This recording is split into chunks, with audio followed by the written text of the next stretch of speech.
What is up everyone, Osman Kong here. Today we're gonna be adding 4 of these reset lighting in this room. This is the Halo ceiling reset lighting. This can be found from Home Depot. They cost about $55 to $60. Link down below. So without further ado, let's do it.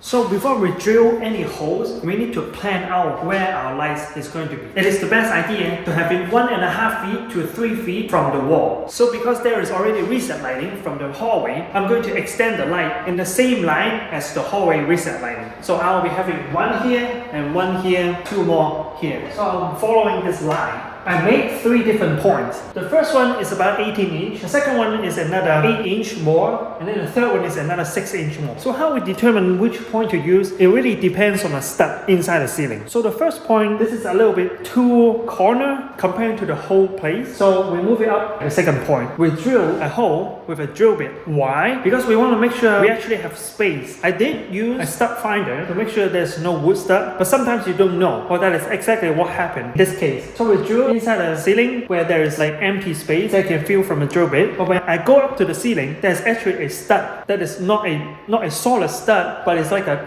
converted stud. After finding out that is not a good place, we move that 6 inch away again. This is a good spot. So we end up having 32 inch coming from the side of the wall and then 18 inch from this wall. So with this light, we can also have a little bit of a wiggle room when we put it in the ceiling. So this is the side and this is the flaps. This is the cable. When making the hole or when choosing the spot, the wood stud can actually cross like right here. So you can actually put your reset lighting on the wood stud as long as all of these is free.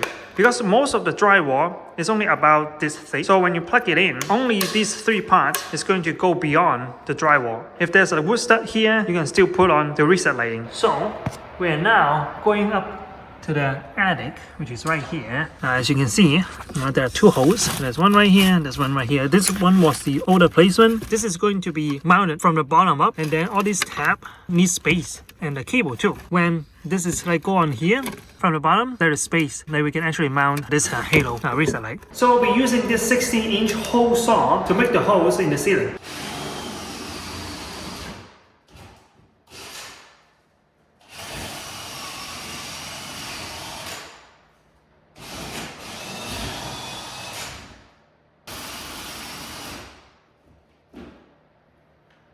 The next phase here is we have to run our wire. Right now we have this switch that turns on the light and fan right here. We don't have to change anything here.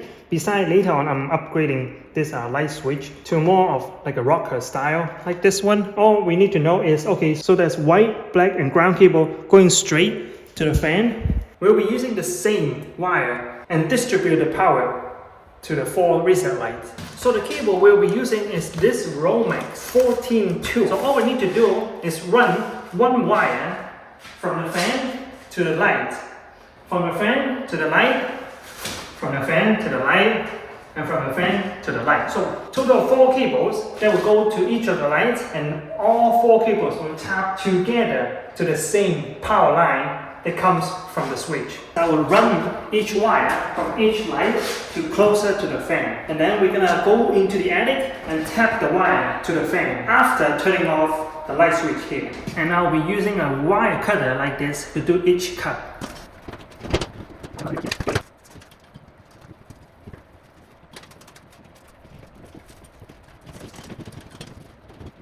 So now we have all the cable ran. We're gonna go up to the attic and see how it looks like right now.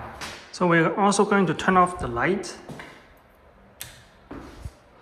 So there's no power to the fan right now. So let's go to the attic.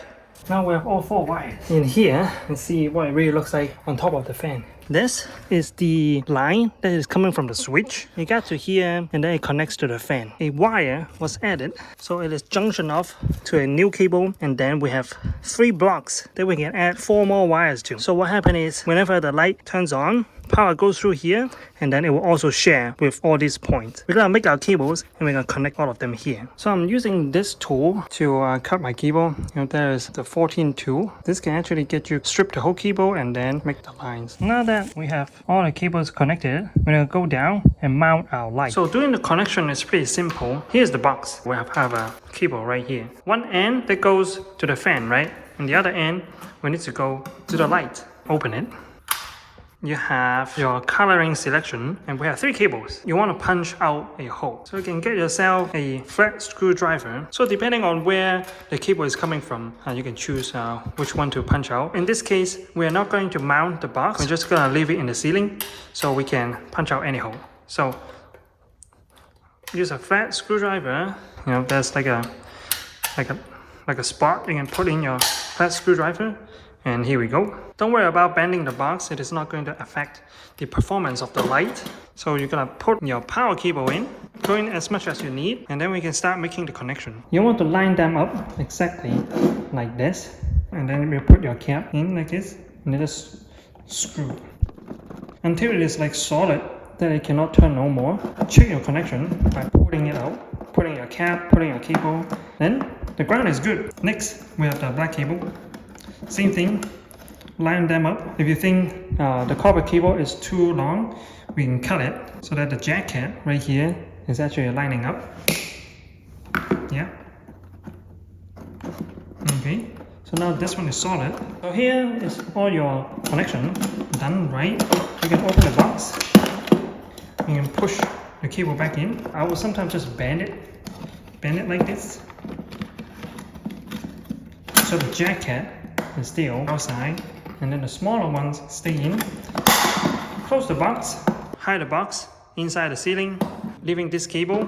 Connect your light, secure it, and then tuck it inside the ceiling, and then we can mount it. So this is the ear flaps. You want to keep holding it as you put through the ceiling, then you let go and let it flush in.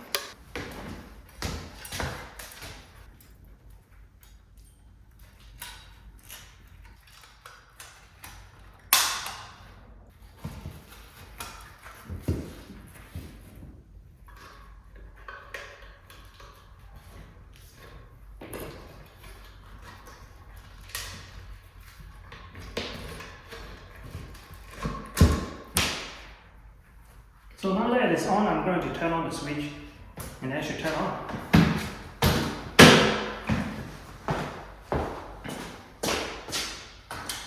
Alright. Now that we have one light that turns on with the fan, we can do the rest of the light. So, time lapse.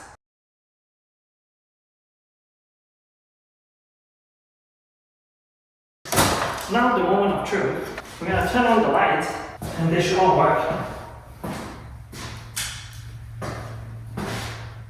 Alright. So that is it for this video. Make sure to hit the like button for the almighty YouTube algorithm. Subscribe if you want to see my face again, and I will see you in the next episode. Shh.